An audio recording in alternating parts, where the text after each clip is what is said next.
Hello दोस्तों, कैसे हैं आप लोग। आई होप कि आप लोग बहुत ही अच्छे होंगे। दोस्तों, जिन जिन स्टूडेंट का yoga philosophy and practice BA semester 2 में जिन जिन स्टूडेंट का ये सब्जेक्ट है, उन सभी स्टूडेंट के लिए वीडियो खास होने वाला है। ये 100 ऐसे मोस्ट इंपॉर्टेंट ऑब्जेक्टिव है जो आपके एग्ज़ाम में पूछे जाने की प्रबल संभावना है। दोस्तों, चलिए इस वीडियो को शुरुआत करते हैं और देखते हैं क्या है। दोस्तों, अगर आप लोग बिहार की किसी भी यूनिवर्सिटी से ये वीडियो देख रहे हैं तो आपके लिए वीडियो खास है। खास करके BRAB यूनिवर्सिटी के लिए जो भी स्टूडेंट है उसके लिए ये वीडियो और भी खास होने वाला है।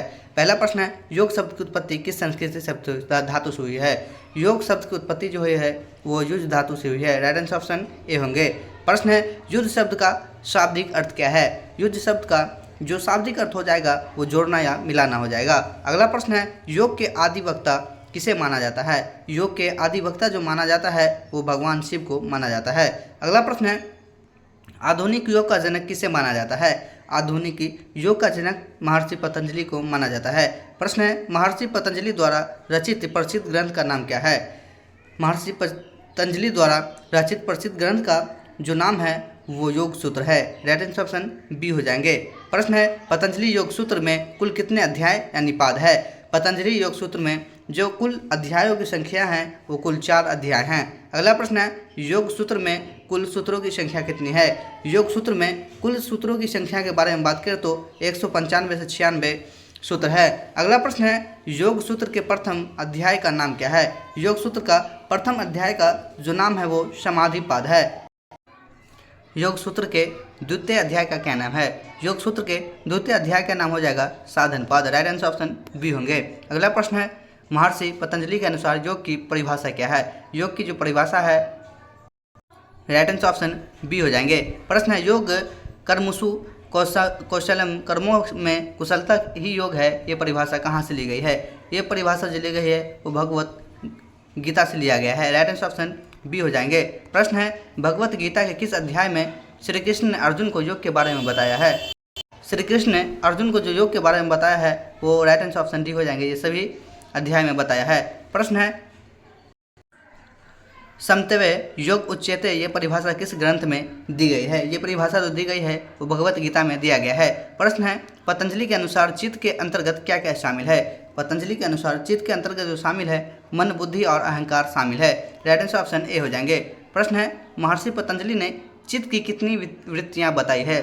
महर्षि पतंजलि के द्वारा जो चित्त है उसकी कुल 5 वृत्तियाँ बताई गई है। प्रश्न है, निम्नलिखित में से कौन सी चित्त की वृत्ति नहीं है। चित्त की वृत्ति के बारे में बात करें तो वो संतोष चित्त की वृत्ति नहीं है। अगला प्रश्न है, चित्त की वृत्तियों को शांत करने में कौन 2 मुख्य उपाय पतंजलि ने बताए हैं। पतंजलि ने जो 2 मुख्य उपाय बताए हैं, अभ्यास और वैराग्य बताए हैं। दोस्तों, अगर आप लोग हमारे चैनल पर नए हैं तो हमारे चैनल को सब्सक्राइब कर ले, बेल आइकन प्रेस कर ले ताकि सबसे पहले नोटिफिकेशन आता पहुँच सके। और आप लोग इस क्लास को ज़्यादा से ज़्यादा अपने दोस्तों शेयर कीजिए ताकि उसको भी इस वीडियो से कुछ हेल्प मिल सके। चलिए प्रश्न को देखते हैं। प्रश्न है, अष्टांग योग का वर्णन योग सूत्र में किस पाद में मिलता है। ये जो मिलता है राइट आंसर ऑप्शन बी हो जाएगा, साधनपाद। अगला प्रश्न है, अष्टांग योग का प्रथम अंग कौन सा है। अष्टांग योग का जो प्रथम अंग हो जाएंगे वो यम हो जाएंगे। अगला प्रश्न है, अष्टांग योग का अंतिम यानी 8वां अंग कौन सा है। अष्टांग योग का जो अंतिम यानी 8वां अंग है वो समाधि हो जाएंगे। राइट आंसर ऑप्शन बी हो जाएंगे। अगला प्रश्न है, महर्षि पतंजलि ने कितने यम बताए हैं। महर्षि पतंजलि के द्वारा कुल 5 यम बताए गए हैं। प्रश्न, निम्नलिखित में से कौन सा यम का भाग नहीं है। यम के भाग के बारे में बात करें तो शौच ये यम का भाग नहीं है। अगला प्रश्न है, अस्थे का क्या अर्थ होता है। अस्थे का क्या अर्थ होता है। अस्थे का जो अर्थ होता है चोरी ना करना होता है। अगला प्रश्न है, अपरिग्रह का क्या अर्थ होता है। अपरिग्रह का अर्थ होता है आवश्यकता से अधिक वस्तुओं का संग्रह ना करना। अगला प्रश्न है, महर्षि पतंजलि ने कितने नियम बताए हैं। महर्षि पतंजलि ने कुल 5 नियम बताए हैं। अगला प्रश्न है, निम्नलिखित में से कौन सा नियम के अंतर्गत आता है। नियम के अंतर्गत जो आता है वो राइट आंसर ऑप्शन सी हो जाएंगे, शौच, संतोष, तप, स्वाध्याय, ईश्वर, परिनिधान। ये राइट आंसर ऑप्शन सी हो जाएंगे। अगला प्रश्न है, स्वाध्याय का क्या अर्थ है। स्वाध्याय का जो अर्थ होता है स्वयं का अध्ययन और पवित्र ग्रंथों का पाठ करना। राइट आंसर ऑप्शन बी हो जाएंगे। अगला प्रश्न है, ईश्वर प्रणिधान का क्या अर्थ है? ईश्वर प्रणिधान के बारे में बात करें तो ईश्वर के प्रति पूर्ण समर्पण ईश्वर प्रणिधान के अंतर्गत आता है। अगला प्रश्न है, पतंजलि के अनुसार आसन की परिभाषा क्या है? आसन की जो परिभाषा हो जाएगा स्थिर सुख मानस हो जाएंगे। राइट आंसर ऑप्शन ए हो जाएंगे। अगला प्रश्न है, स्थिर सुख मानस का क्या अर्थ है? स्थिर सुख मानस का अर्थ हो जाएंगे जो स्थिति स्थिर और सुखदायक हो, उसे राइट आंसर ऑप्शन ए हो जाएंगे। प्रश्न है, अष्टांग योग के पहले 5 अंगों यम नियम आसन प्राणायाम प्रत्याहार को क्या कहा जाता है? इसे जो कहा जाता है वो विहिरंग योग कहा जाता है। अगला प्रश्न है, अष्टांग योग के अंतर्गत 3 अंगों धारणा ध्यान समाधि को क्या कहा जाता है? इसे जो धारणा ध्यान समाधि को इसे अंतर रंग योग कहा जाता है। दोस्तों अगर आप लोग हमारे चैनल पर नए हैं तो हमारे चैनल को सब्सक्राइब कर ले, बेल आइकन प्रेस कर ले ताकि सबसे पहले नोटिफिकेशन आते पहुंच सके, और इस क्लास को आप लोग ज़्यादा से ज़्यादा शेयर कीजिए अपने दोस्तों तक ताकि उसको कुछ हेल्प मिल सके। दोस्तों आप लोग बिहार की किसी भी यूनिवर्सिटी से आप पढ़ाई कर रहे हैं तो ये वीडियो आपके लिए खास है, खास करके BRUB यूनिवर्सिटी का जो एग्ज़ाम आने वाला है उसके लिए और भी खास होने वाला है। अगला प्रश्न है, प्राणायाम का मुख्य उद्देश्य क्या है? प्राणायाम का जो मुख्य उद्देश्य हो जाएगा वो प्राण वायु श्वसन पर नियंत्रण और विस्तार हो जाएगा। अगला प्रश्न है, प्राणायाम के 3 मुख्य घटक कौन से हैं? प्राणायाम के 3 मुख्य घटक के बारे में हम बात करें तो पूरक कुंभक रचिक, ये राइट आंसर ऑप्शन ए हो जाएंगे। अगला प्रश्न है, प्राणायाम में पूरक का क्या अर्थ होता है? प्राणायाम में पूरक का जो अर्थ होता है वो सांस अंदर लेना होगा। राइट आंसर ऑप्शन बी हो जाएगा। अगला प्रश्न है, प्राणायाम के रेचक का क्या अर्थ होता है? प्राणायाम के रेचक का जो अर्थ होता है वो सांस बाहर छोड़ना होगा। अगला प्रश्न है, प्राणायाम में कुंभक का क्या अर्थ होता है? प्राणायाम में जो कुंभक का अर्थ होता है वो सांस को अंदर या बाहर रोकना होगा। अगला प्रश्न है, ईरा नारी शरीर के किस भाग का प्रतिनिधित्व करती है?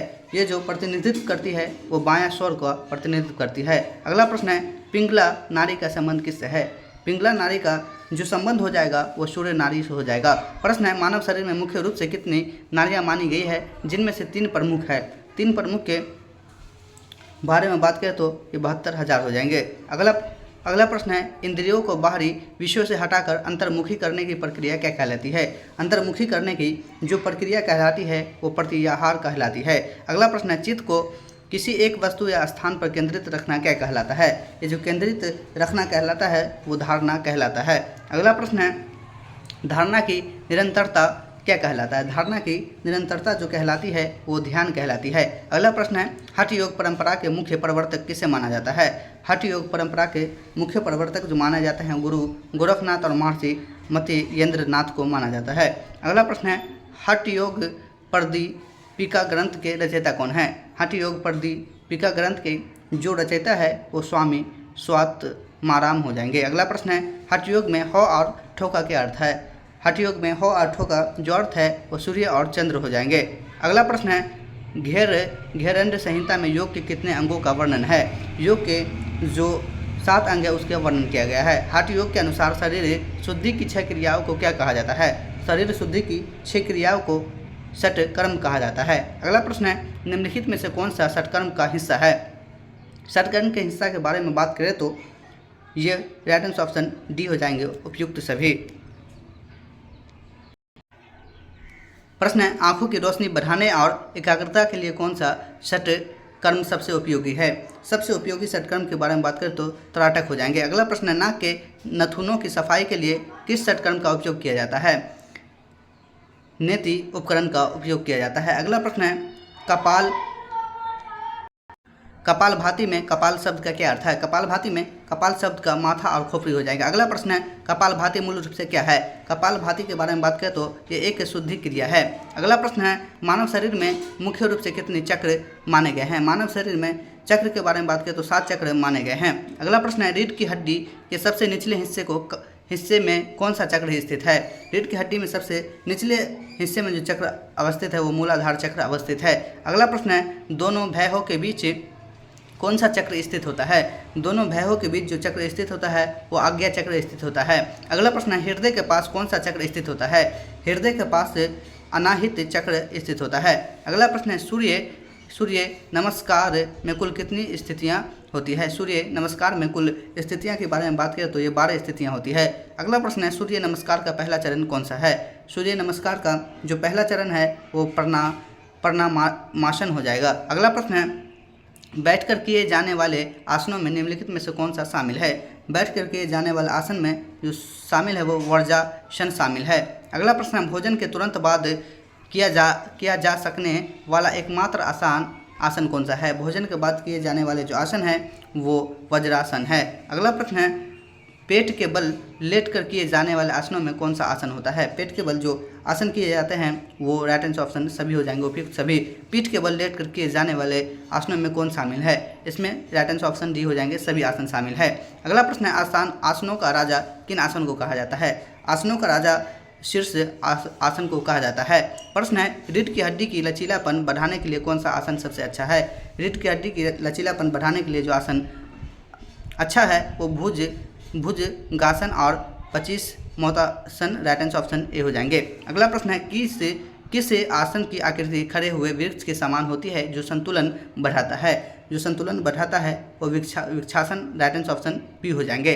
अगला प्रश्न है, शरीर को पूर्ण विश्राम देने के लिए योग सूत्र के अंत में कौन सा आसन किया जाता है? योग सत्र के अंत में जो आसन किया जाता है वो शवासन आसन हो जाएंगे, राइट आंसर ऑप्शन बी हो जाएंगे।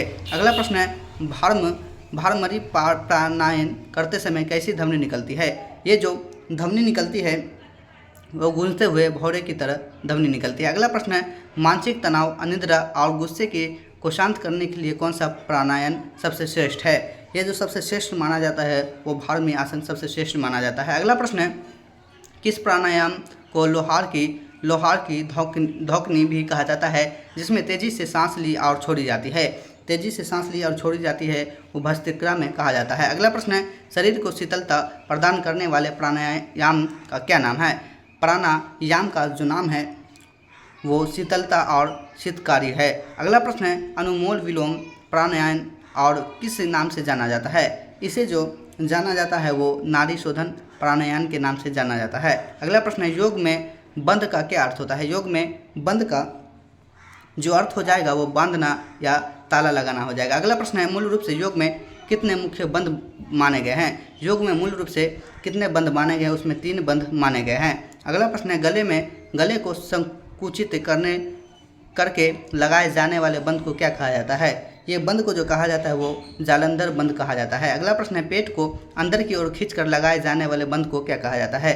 पेट को अंदर की ओर खींचकर लगाए जाने वाले बंद को उड्डयन बंद कहा जाता है। अगला प्रश्न है, अंतर्राष्ट्रीय योग दिवस से प्रतिवर्ष किस तिथि को मनाया जाता है? अंतर्राष्ट्रीय योग दिवस प्रतिवर्ष 21 जून को मनाया जाता है। अगला प्रश्न है, पहला अंतर्राष्ट्रीय योग दिवस किस वर्ष मनाया गया है? पहला अंतर्राष्ट्रीय योग दिवस जो मनाया गया है वो 2015 में मनाया गया है। अगला प्रश्न है, संयुक्त राष्ट्र महासभा में अंतर्राष्ट्रीय योग दिवस का प्रस्ताव किसने रखा था? अंतर्राष्ट्रीय योग दिवस का प्रस्ताव जो रखा था वो नरेंद्र मोदी के द्वारा रखा गया था। अगला प्रश्न, 21 जून को ही योग दिवस के लिए क्यों चुना गया? 21 जून को जो योग दिवस के लिए चुना गया वो क्योंकि ये वर्ष सबसे लंबा दिन माना गया है। अगला प्रश्न है, बिहार स्कूल ऑफ योगा की स्थापना कहाँ की गई? बिहार स्कूल ऑफ योगा का जो स्थापना किया गया वो मुंगेर में किया गया। अगला प्रश्न है, मुंगेर में बिहार स्कूल ऑफ योगा की स्थापना किसने की थी?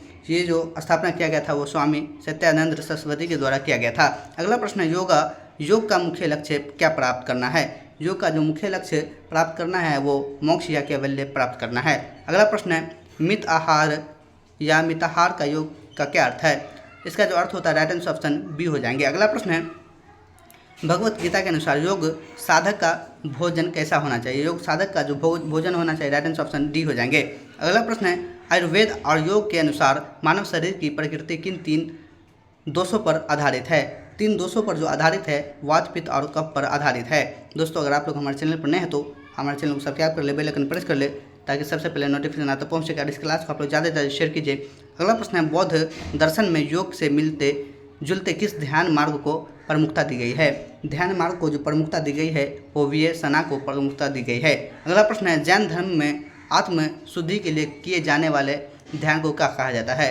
जैन धर्म में आत्म शुद्धि के लिए जो किए जाने वाले ध्यान है उसे प्रेक्षा ध्यान कहा जाता है। अगला प्रश्न है, विवेकानंद ने शिकागो धर्म संसद में योग और वेदांत पर भाषण किस वर्ष किया था? विवेकानंद जो भाषण किया था वो 1893 ईस्वी में किया था। अगला प्रश्न है, स्वामी विवेकानंद द्वारा लिखित योग से संबंधित पुस्तकें कौन सी है?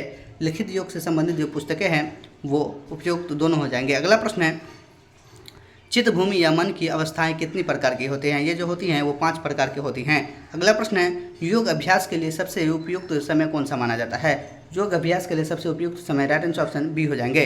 अगला प्रश्न है, योग अभ्यास करते समय वस्त्र कैसा होना चाहिए? वस्त्र ढीले ढाले और आरामदायक होने चाहिए। अगला प्रश्न है, मोटापा कम करने के लिए कौन सा आसन अत्यधिक सहायक है?